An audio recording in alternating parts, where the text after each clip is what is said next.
একদিনে 101 জন পুরুষের সঙ্গে বিছানায় সময় কাটিয়েছেন অনলিফ্যান্স সেলিব্রিটি লিলি ফিলিপস।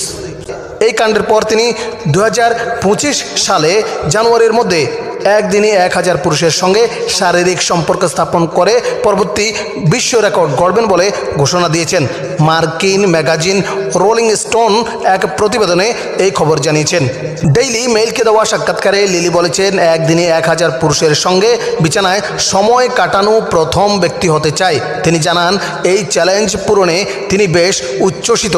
গত 15 ডিসেম্বর তিনি 300 জনের সঙ্গে থাকার পরিকল্পনা করেছেন, যা তার জন্য একটি বড় প্রস্তুতি। তিনি এটিকে ম্যারাথনের সঙ্গে তুলনা করে বলেছেন, এটি ম্যারাথনের মতো।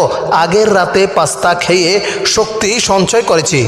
2001 সালে ইংল্যান্ডের ডার্বি শায়ারে জন্মগ্রহণকারী লিলি ধনী পরিবারে বেড়ে ওঠেন। শেফিল্ড বিশ্ববিদ্যালয়ে পড়াশোনার সময় তিনি অনলিফ্যান্সে কাজ শুরু করেন। এরপর প্রাপ্তবয়স্ক বিনোদন শিল্পে কাজ করেন। তিনি $25 লাখ বেশি উপার্জন করেছেন।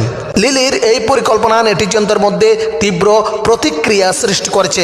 একজন ইনস্টাগ্রাম ব্যবহারকারী মন্তব্য করেছেন, আপনার শরীর ও মনের ভালোর জন্য এটি দয়া করে করবেন না। অনেকে এই ধরনের কর্মকাণ্ডের স্বাস্থ্যগত ঝুঁকি নিয়ে উদ্বেগ প্রকাশ করেছেন, তবে লিলির পাশে রয়েছেন তার পরিবার। লিলি জানান, পরিবার তার কাজ সমর্থন করে।